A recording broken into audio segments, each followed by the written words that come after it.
Boa tarde a todos que acompanham a Rádio Plural e a cobertura é realizada pela Plural para as eleições da reitoria da Universidade Federal de Ouro Preto a partir de 2025. Começando a sessão de sabatinas com uma entrevista com a chapa 2, Reconstruir o Diálogo e Planejar o Futuro.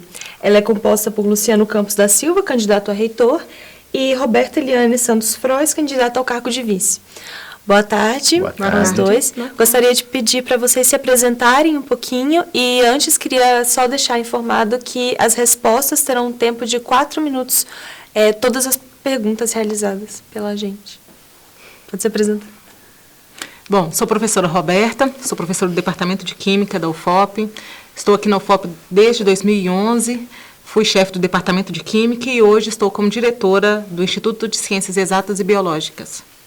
Sou o professor Luciano Campos, estou na UFOP desde 2008, portanto, são 16 anos em nossa universidade. Fui coordenador de curso de pedagogia, fui pró-reitor adjunto de graduação, diretor do ICHS, hoje também sou conselheiro do Conselho Estadual de Educação.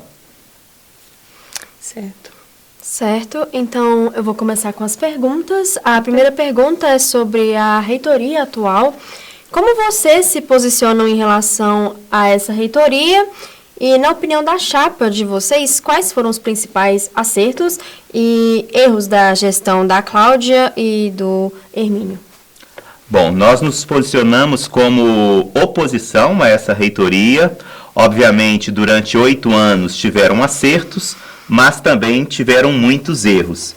Acertos, principalmente, eu destacaria a própria condição da reitora de mulher, como sendo a primeira mulher reitora da nossa universidade. Isso simbolicamente a gente considera muito importante, por isso sempre tentamos ter uma relação muito de proximidade, de auxílio, né, a essa reitoria.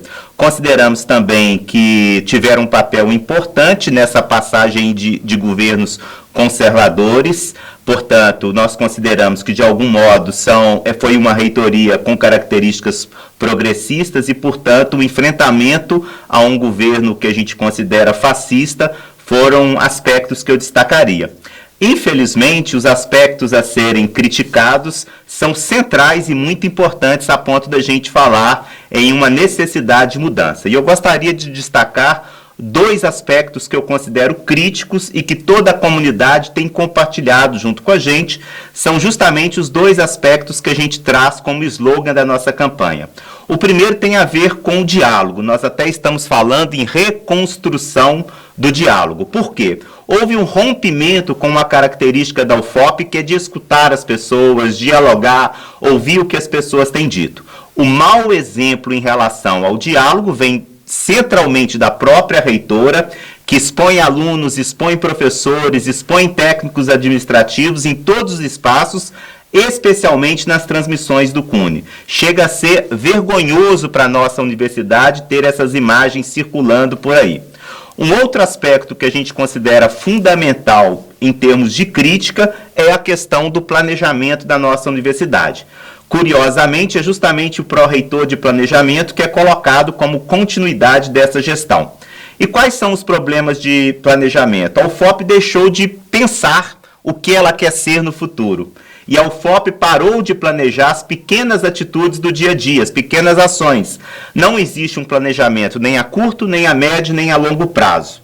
Isso se evidencia de uma forma mais explícita no planejamento orçamentário. Hoje a gente tem uma universidade que tem pouca transparência orçamentária, mas principalmente que não chama a comunidade para definir as prioridades, para conhecer o orçamento. Só para vocês terem uma ideia desse afastamento da comunidade em relação ao orçamento, os 12 diretores de unidade sequer conhecem o orçamento, sequer são convocados a dar opinião, a participar. O mesmo ocorre com o Conselho Universitário, que deveria, sim, estar planejando o orçamento junto com a reitoria. Então, esses 2 aspectos são os principais que a gente vem destacando. Não, eu acho que você já pontuou, né, bem assertivamente todos os 2 pontos e estou contemplado com toda a sua fala. Certo, candidatos. A chapa, por ser composta por um representante do campus de Mariana e uma representante do campus Morro do Cruzeiro, por quê? Qual o propósito por trás dessa parceria? Bom, a nossa parceria, ela começa bem antes, né? Nós não constituímos uma chapa simplesmente para uma eleição. A gente já conversa sobre os rumos da instituição, já tem um pouco mais de 1 ano e meio agora. E há 1 ano atrás nós decidimos sair como chapa sem a definição ainda de cabeça ou vice da chapa. Mas por que essa composição? Nós sentimos a necessidade, enquanto nós dois, como diretores de unidade na época, de discutir os planejamentos para a instituição. O que a UFOP quer ser? O que a UFOP é hoje? Né? Então, essa aproximação que nós tivemos, né, ela foi muito salutar porque eu já vinha com uma visão do campus Morro do Cruzeiro, do Instituto de Ciências Exatas e Biológicas, que tem acesso, né, acaba passando boa parte dos alunos da UFOP pela unidade, e uma pessoa que vem de fora da sede, de fora de Ouro Preto. Nós temos um histórico aí de 55 anos de reitores todos da sede. Então, é a primeira vez que a gente tem uma chapa composta com um professor, né, que é cabeça de chapa e que não é do campus Morro do Cruzeiro. Isso tem uma significância, um simbolismo muito grande, porque é um deslocamento, né, do centro mesmo de governança da instituição, mostrando que todas as unidades, todos os campings podem sim pleitear a reitoria da universidade, não precisam ficar presos sempre no mesmo sistema que há 55 anos vem dirigindo a UFOP. Eu acho que a gente poderia complementar algumas coisas. Primeiro, são 2 professores que já conversam há muito tempo, que têm uma amizade, mas que traz junto com eles um grupo muito grande de apoiadores, que a gente também não gostaria de ver dividido nessa eleição. Foi esse grupo que nos trouxe a estar aqui hoje candidatos, não foi um arranjo de em cima da hora simplesmente para ganhar a eleição. Destaco também que quando Roberta fala dessa mudança do centro de poder na universidade, não é só uma mudança do centro de poder relativamente à questão do campus de onde essa pessoa vem, mas também é a primeira vez um professor das ciências humanas, um professor das licenciaturas, e há de se ressaltar, um professor que vem de um dos cursos cujos alunos são os menos favorecidos da universidade, que é o curso de pedagogia. Isso tem uma simbologia importante, significa que a UFOP está aberta a esse seu novo momento, esse momento em que novas pessoas entram na universidade, hoje grande parte delas pessoas que vêm de setores populares, portanto, que se identificam muito com essa origem da gente e que a gente também se identifica com a origem delas. Então, essa mudança no centro de poder. Há também que se ressaltar o seguinte, é alguém das ciências humanas junto com alguém das ciências exatas. Essa dobradinha é importante, por quê? Porque, de um lado, a universidade, às vezes, tem dificuldade de compreender as ciências humanas, o seu funcionamento, as suas demandas. Mas também, muitas vezes, a gente não entende muito dessa cultura de um curso que tem muito laboratório, que tem muita necessidade de insumos. Portanto, é uma parceria para administrar a universidade, não uma parceria apenas para ganhar. Embora a gente tenha também a convicção de que, do ponto de vista eleitoral, é muito importante. A gente tem uma das maiores unidades, talvez a maior, junto com uma unidade forte também dentro da nossa universidade. Certo. Agora, sobre o preço do restaurante universitário aqui na UFOP, ele teve um aumento considerável desde 2019, foi R$ 3,00, passou para R$ 5,55 e agora está R$ 7,06. É o segundo mais caro do estado, fica atrás só da Unifal, que é a de Alfenas. E a redução no preço do RU é uma das demandas da comunidade acadêmica. E de que forma que vocês pretendem reduzir o valor dessa refeição e tornar mais acessível, principalmente para os estudantes que não têm acesso às bolsas de auxílio? Ok. Primeiro que a redução do restaurante universitário, ela é fundamental.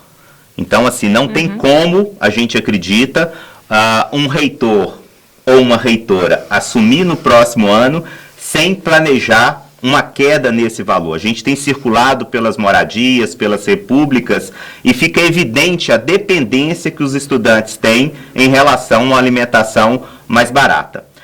Nós colocamos na nossa carta proposta uma discussão com os próprios estudantes e com o restante da universidade para haver uma queda desse valor. Obviamente, ou a gente tem que buscar recurso suplementar, ou nós vamos ter que buscar esse recurso em outras partes. Nós não vamos anunciar nada que a gente não tenha convicção de que é possível. Aliás, deixo aqui uma queixa. É estranho como que as pessoas, durante o período eleitoral, estão importando para dentro da universidade práticas políticas que são abomináveis aí fora, que já não pegam bem aí fora, que é a promessa eleitoreira de última hora. Vejam só, as pessoas que hoje estão prometendo ao restaurante universitário a R$ 4,50 são as mesmas pessoas que fizeram os aumentos aos quais vocês estão se referindo. Essas pessoas sequer conseguiram apresentar essa redução no início da campanha. Ou está havendo um desespero, ou acham de fato que é possível fazer qualquer coisa para ganhar. Nós somos responsáveis e o que a gente promete para cada estudante, para cada professor, para cada técnico administrativo é responsabilidade e prometemos mais. O preço do restaurante vai cair. Ele vai cair. O valor exato demanda conversas, demanda um planejamento que nós vamos chamar vocês para conversarem e acertarmos. Não vamos fazer aqui práticas eleitoreiras que são feitas do lado de fora da universidade, porque nós somos professores e temos que ser exemplo. E para a gente poder propor um valor específico, Luciana, é importante ressaltar que é preciso a gente conhecer, de fato, como que estão as finanças, como que está o orçamento da instituição hoje. Como a gente vem de uma demanda, de uma gestão sem transparência, nós não temos a esse acesso. Esse acesso não é permitido. Então, como que nós vamos propor? Vai reduzir em X para poder aplicar em Y, se a gente não tem acesso a esse orçamento real. Então, a gente não vai propor um valor específico, mas é meta nossa essa redução do valor do orçamento do RU, porque nós entendemos a necessidade que os nossos estudantes passam, né, quando o RU está fechado, ou que não conseguem R$ 7,06 para poder pagar por uma refeição. Certo, candidatos. No eixo 2 da carta proposta, a chapa aponta a inclusão, a diversidade, o combate às desigualdades e opressões no que se refere aos assuntos comunitários e de assistência estudantil. A partir disso, eu aponto para a questão das moradias estudantis, que tem enfrentado sérios problemas estruturais, tanto em Ouro Preto quanto em Mariana. A pergunta é: como vocês entendem o debate sobre a inclusão e combate às desigualdades na UFOP, sendo que em Ouro Preto a própria instituição adquiriu casarões na cidade que hoje são repúblicas federais e que são geridas pelos próprios moradores, que além de não pagar o aluguel, já que a UFOP é proprietária dele, tem condições financeiras que não se encaixam nos perfis socioeconômicos. Como vocês propõem essa inclusão, sendo que, de um lado, há estudantes que não precisam desse tipo de auxílio em casas que, em teoria, são moradias estudantis, e estudantes que necessitam desse auxílio, mas que precisam conviver com inúmeras dificuldades? Aqui eu gostaria de trazer o assalto que teve nas Moitas, recentemente, na sexta-feira, se não estou enganada, que enfrentam inúmeras dificuldades todos os dias, como infiltrações, roubos, falta de água e eletrodomésticos insuficientes. Primeiro é preciso destacar que é lamentável que os estudantes sejam estimulados a saírem de suas residências em outros estados, em outros municípios, chegarem na universidade e não encontrarem as condições mínimas para a moradia.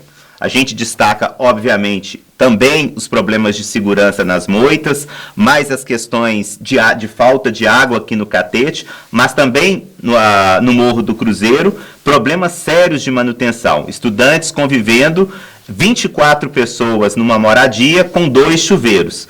Então, assim, a questão da manutenção das moradias, nós consideramos o principal, vamos dizer assim, ponto de ataque a partir de 2025. Nós temos que melhorar os contratos, rever os contratos, estar mais presentes, os próprios pró-reitores, a própria reitoria, nas moradias, para a gente resolver a questão da manutenção. A gente não pode se furtar a dialogar com os estudantes. Os estudantes têm que conhecer os pró-reitores, eles têm que passar lá até para a gente se indignar junto com eles com a situação. Então, uma boa reforma, uma boa readaptação dos contratos para garantir manutenção nas moradias é um primeiro elemento.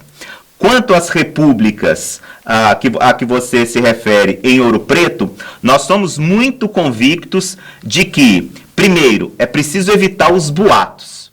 Sempre que você tem um candidato que não vem de uma determinada unidade, a primeira forma é tentar assustar os alunos dizendo que esse candidato vai vender as repúblicas. Nós não vamos vender as repúblicas, mas nós propomos e conversamos com eles sobre isso, fazer uma reflexão profunda sobre a ocupação das vagas nessas repúblicas. Então isso independe, nós não estamos aqui só para ganhar eleição, nós estamos aqui para melhorar a universidade. Portanto, repúblicas que pertencem à União, que pertencem ao poder público, não serem devidamente ocupadas, estarem ociosas, não é possível. Repúblicas que pertencem à União, pertencem ao FOP, ter opressão dentro delas, nós não compactuamos com isso. E nós temos dito para os estudantes o seguinte, que ao contrário dos candidatos que chegam e reafirmam que foram ex-moradores, né, que têm os seus quadros dentro das repúblicas, nós estamos fazendo o convite ao contrário. Nós estamos dizendo que nenhum de nós dois passamos por república, não fomos estudantes aqui da universidade e, portanto, a gente tem a isenção e a condição de ajudá-los a ocupar essas vagas e acabar com a opressão, que, ao final, são os dois elementos que podem pôr fim às repúblicas. Confiar em reitores que não compactuam com a opressão, que não têm um laço tanto de intimidade assim com as repúblicas, é uma das formas de vencer os dois elementos que podem pôr fim às repúblicas. Opressões dentro delas, que nos levam, de vez em quando, a estar nos rádios e nas televisões, e dois, a não ocupação de vagas que faz com que a comunidade faça críticas severas à forma como eles se organizam dentro dessas casas. Esse é o nosso compromisso com as repúblicas, de um modo geral. Certo. Sobre saúde mental dentro da universidade. Saúde mental é um tópico importante para a sociedade como um todo, mas também na UFOP, especialmente levando em conta campanhas como a do Setembro Amarelo, que a gente está agora, e a campanha Saúde e Bem-Estar promovida pela UFOP. E muitos estudantes e funcionários também aqui da UFOP enfrentam problemas como depressão, burnout e outros tipos de transtorno. Como vocês pretendem mudar esse cenário a partir do ano que vem, caso sejam eleitos? Bom, nós temos algumas frentes aí de combate a essa crise de saúde mental dentro da UFOP, né? Seja dentro do ambiente, né, dos campings, seja dentro das moradias, seja no nosso entorno. Bom, uma delas é a fomentar, né, e incentivar essas ações que já existem, né, que são extremamente importantes, e ampliar esse tipo de ação, né, que a gente já tem do Setembro Amarelo, de saúde e bem-estar. Uma outra frente, promoção do bem-estar dentro dos campos. Nós acreditamos muito na arte, na cultura, no esporte, no lazer, como promotores de saúde mental.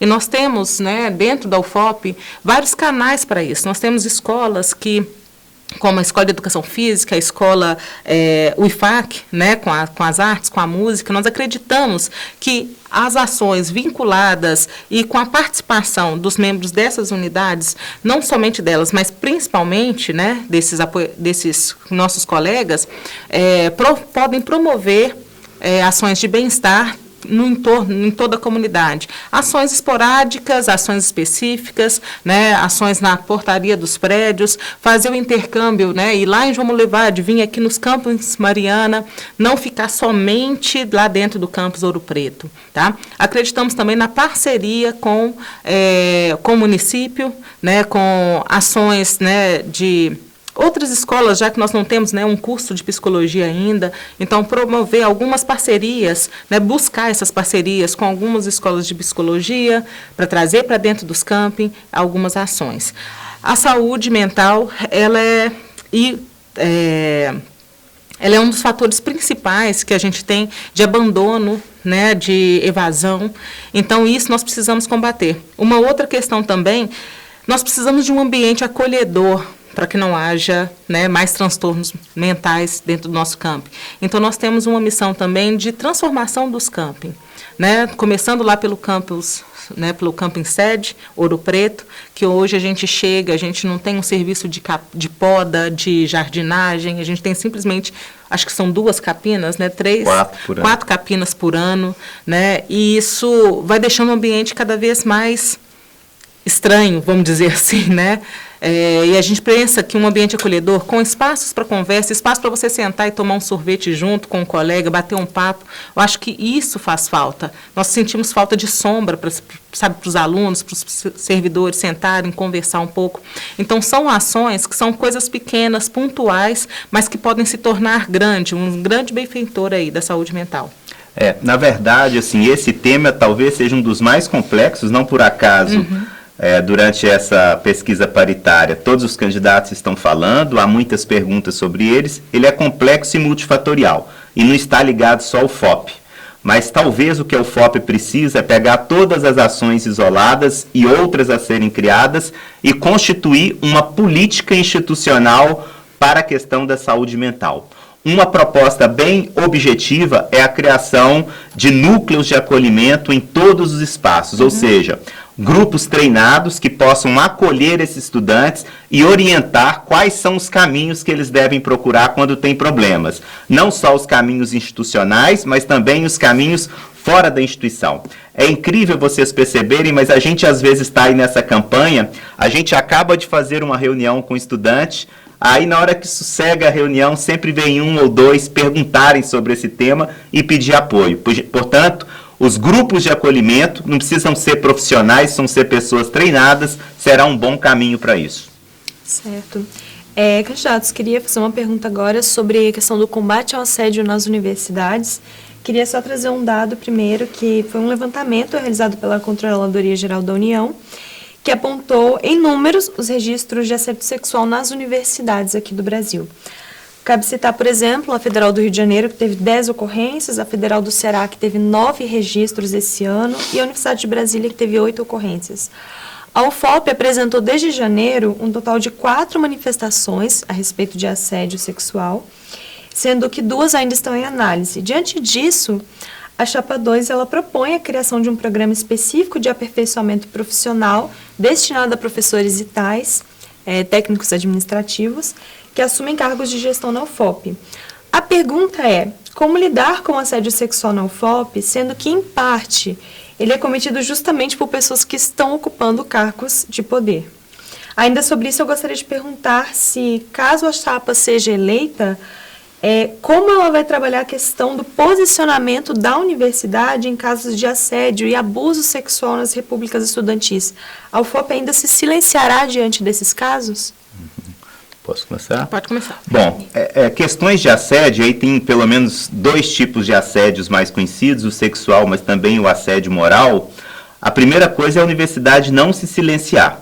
Quando ela se silencia, ela não mostra que o problema existe, né? Você apresenta esses dados, provavelmente os dados são muito mais assustadores, porque para a pessoa conseguir denunciar, nós sabemos que é bem complexo. Nos 2 casos, tanto de assédio moral, mas principalmente no caso de assédio sexual.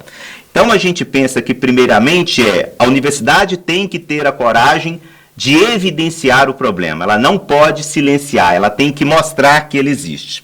Depois, há algumas propostas que a gente gostaria de colocar. Fortalecimento das ouvidorias.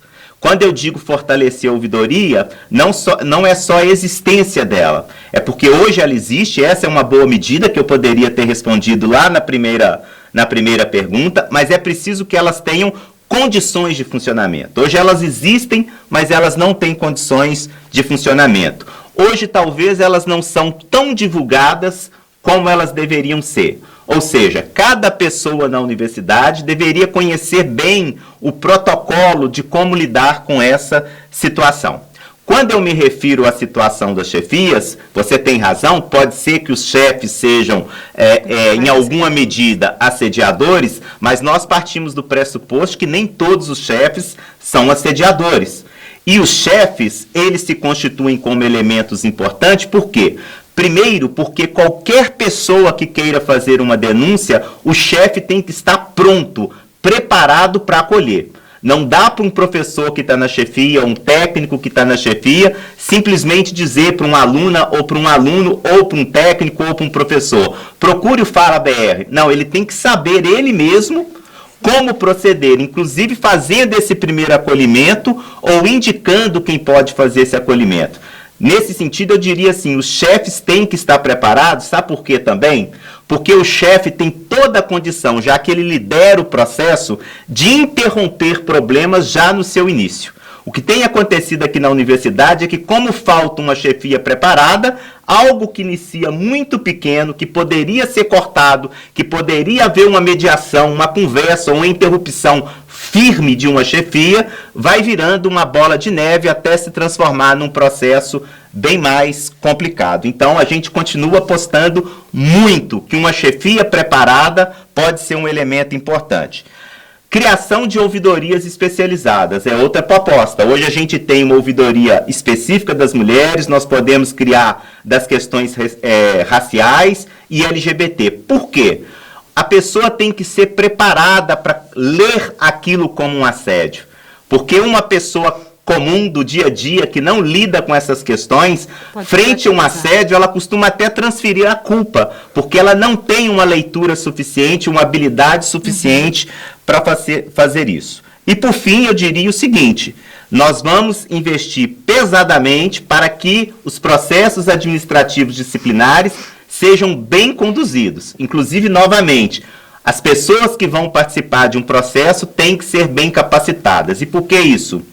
Porque se esse processo não for bem feito, se tiver erros, o próprio assediador se beneficia disso. Ele é o primeiro a colocar advogados, a vir com toda uma estrutura para se beneficiar. Então a gente tem que capacitar, melhorar as condições de trabalho de quem desenvolve o processo administrativo disciplinar, para a gente conseguir, ao final do processo, responsabilizar adequadamente quem comete esse tipo de ato dentro da nossa universidade. Certo. Então, 2024, entre outras coisas, foi marcado por 2 greves em caráter nacional. A dos professores e a dos técnicos administrativos. Essas greves, elas evidenciaram demandas dessas 2 classes, ao mesmo tempo que impactou a comunidade estudantil também, certo? Qual a leitura que vocês têm dessas greves e quais ideias vocês propõem para os técnicos administrativos e para os professores? Bom, vou começar falando, então, sobre a questão dessas greves, como que ela impacta também na vida estudantil.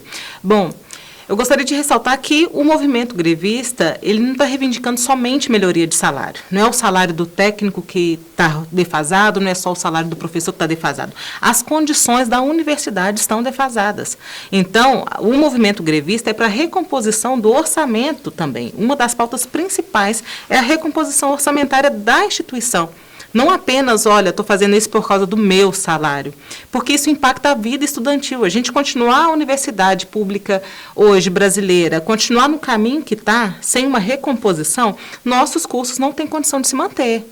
Todo o aparato dos cursos, né, por exemplo, da minha área, na área de química, a gente precisa de equipamento, precisa de manutenção de equipamento, precisa de reagente para poder dar as aulas práticas, a gente não consegue dar as aulas práticas sem uma recomposição orçamentária. Né, em cada curso tem as suas, né, especificidades e, se não tiver isso, até mesmo as estruturas, sala de aula, mobiliário, né, transporte, né, os carros de transporte universitário. Então, tudo isso era motivo de pauta da greve, não era apenas uma questão salarial. O movimento, ele é válido, ele é justo. A reposição das aulas, eu sei que impacta o aluno, olha, eu estava dependendo só desse semestre aqui para formar, vai atrasar um pouco, mas a gente tem que começar a entender também que é uma luta coletiva,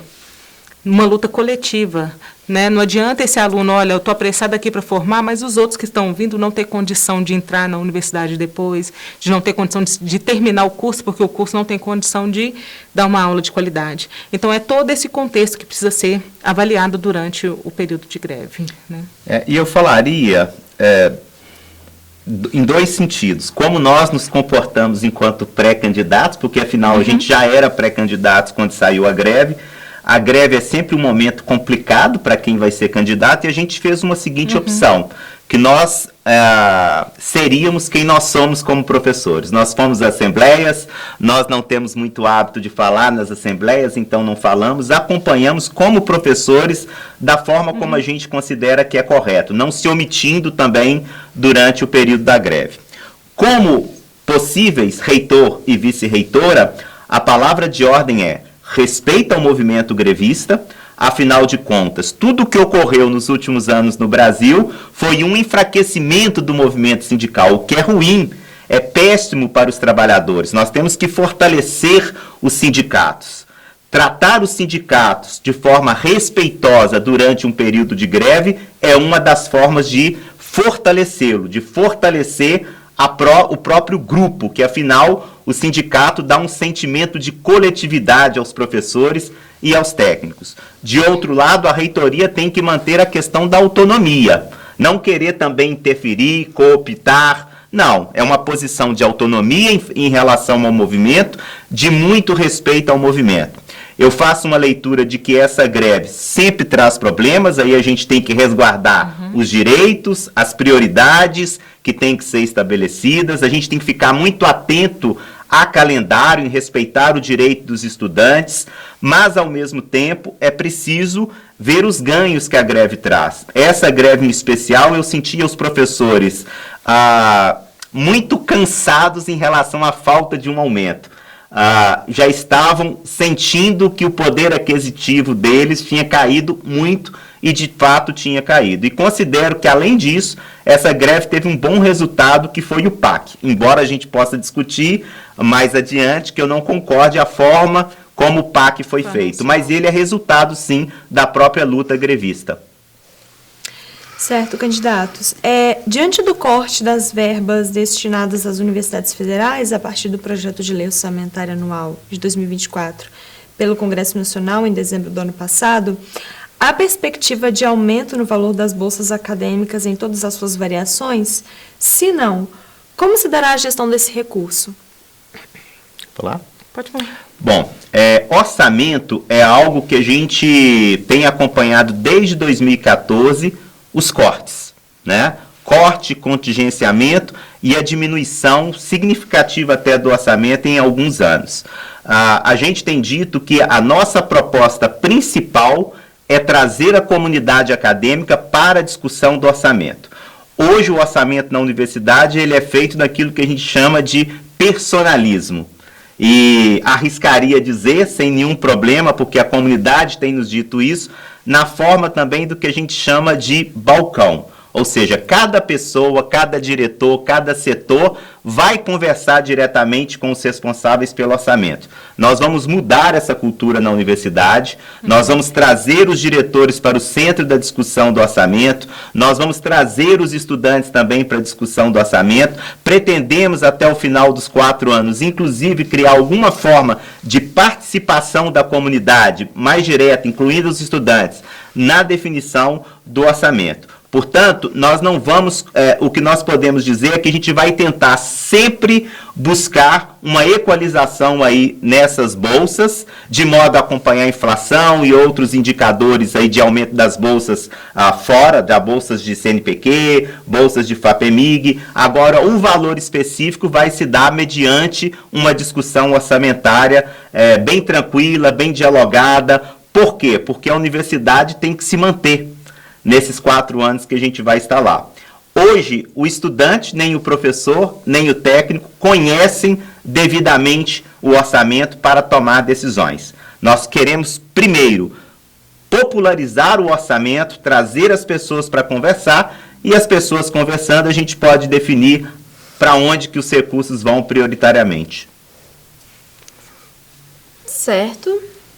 Continuando na questão sobre o orçamento, existe um problema recorrente relatado pelos institutos ligado à falta de verba, à manutenção, os equipamentos e à estrutura. A UFOP recebeu 60 milhões através do PAC, o Programa de Aceleração do Crescimento, né? E está destinado para dar continuidade ao projeto do campus em Ipatinga, que deve ser a Escola de Medicina. Qual é a viabilidade desse projeto e por que ele tem prioridade sobre os outros campi que já temos aqui e que continuam demonstrando necessidade de manutenção e estrutura, igual eu falei com vocês? Deixa eu começar esse complemento. Então, a forma como o PAC foi anunciado, né, como o Luciano disse, causa um certo estranhamento e acho que era o momento da UFOP fazer, a exemplo de outras instituições, como a UFBA, por exemplo, fez. Olha, esse projeto que foi construído, né, já tem mais de 10 anos, né, que essa proposta foi enviada, se não me engano, ele hoje não atende mais. A realidade da universidade hoje é diferente, né, mas nós temos isso daqui como proposta. Né, vamos tentar fazer essa troca, mas a forma como foi colocada, né, pelo governo, bom, é aquele pacote fechado, proposto lá atrás, é esse daqui que vai ser cumprido. Não dando muita margem para essa discussão. Né? Particularmente, seria muito bom a gente começar a gestão com esses milhões em conta para a gente poder reestruturar todos os campos, reestruturar todas as unidades, repor nossos equipamentos, né? Melhorar toda a nossa infraestrutura, mas a realidade é bem diferente. Né? Mas não por parte da instituição, por parte da forma como o governo colocou o recurso do PAC em resposta, né, aí, vamos dizer, em resposta à greve mesmo, né? Eu tenho dito o seguinte, nós não chegamos na universidade ontem. Tem aqui 2 professores que já passaram por cargos de gestão. Nós somos extremamente responsáveis em relação a essa universidade. Nós conhecemos essa universidade. Nós conhecemos cada campus, cada unidade, temos amigos, parceiros em cada uma delas. Nós sabemos que hoje um dos grandes problemas da universidade, infraestrutura, manutenção. Nós temos uma dificuldade de garantir condições de laboratório básica para os cursos que demandam laboratórios. Todos demandam, mas em alguns isso é fundamental. Fundamental.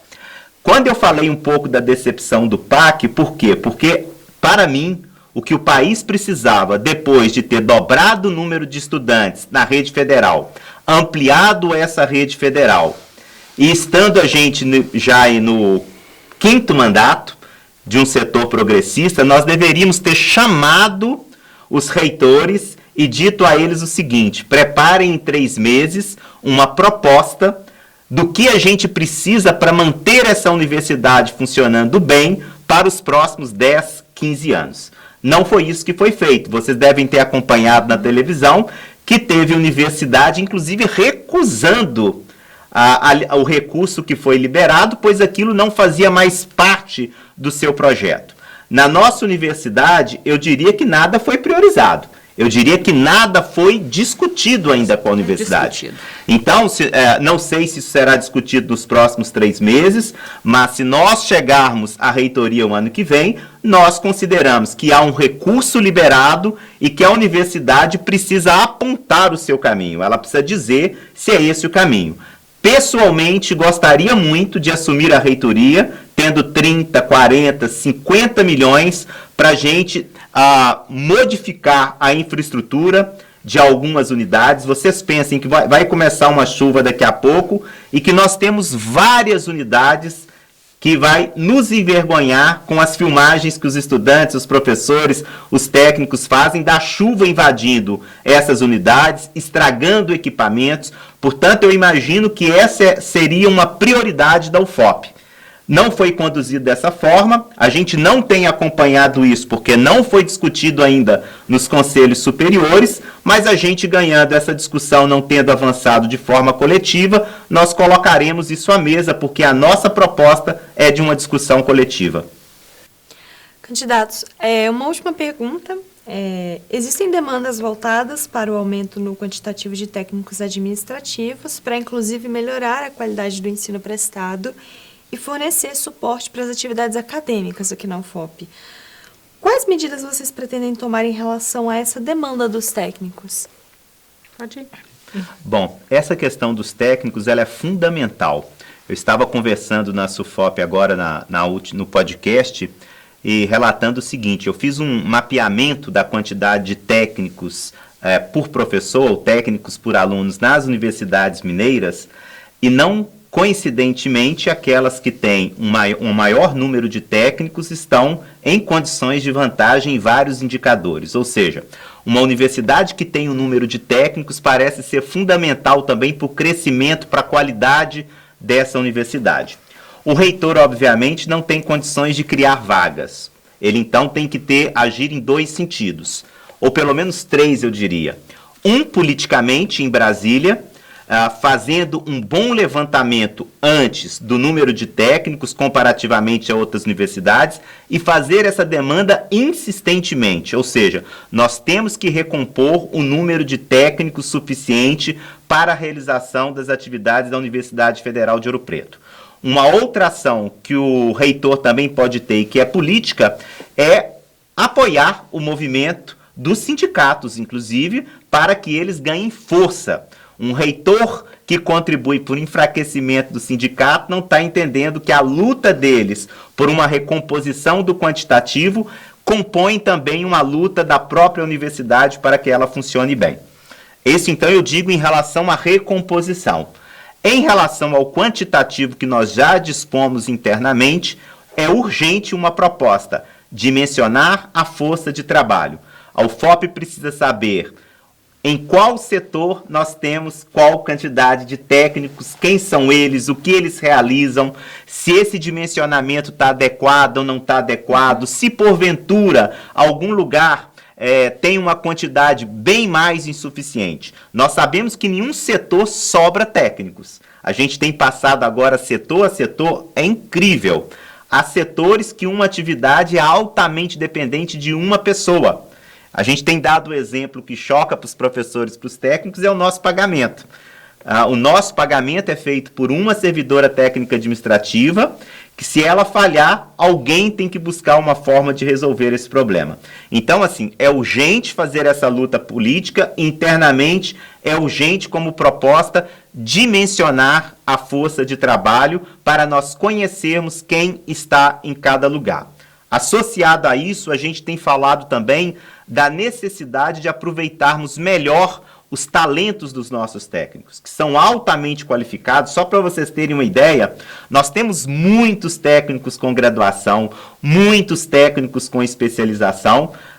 Se quer dar um exemplo, o diploma em alguma medida mostra essa qualificação. Nós temos 200 técnicos com mestrado, 60 com doutorado. Aproveitar esse talento é fundamental. Para isso a gente precisa criar um banco de talentos, que não existe hoje, público, para que as pessoas saibam quem é quem, e, ademais, criar critérios de remoção interno que sejam mais públicos, menos subjetivos, e isso a gente vai construir por meio de editais públicos. A gente tem conversado muito com os técnicos que têm se queixado da forma como hoje as remoções são feitas, e isso muda a partir do ano que vem, se a gente for vitorioso. Certo. Queria agradecer a participação de vocês. Essa foi a última pergunta. Agradecer também a quem assistiu a nossa sabatina com a Chapa 2, com o Luciano e com a Roberta, e deixar aberto para vocês falarem mais alguma coisa, se vocês quiserem. Bom, pessoal, nós estamos aí na reta final já das eleições. Eu falo que está sendo um período bastante produtivo. Nós estamos percorrendo muitos setores, muitos lugares. Está sendo muito bom, particularmente. Mas não fiquem na dúvida, nos procure, tem as nossas redes sociais, tem o Instagram, tem nosso e-mail, procure, entre em contato conosco, vamos conversar um pouco. Ainda dá tempo da gente conversar e discutir as propostas com vocês, tá bom? Ok, também queria agradecer, queria parabenizar, primeiramente pela entrevista.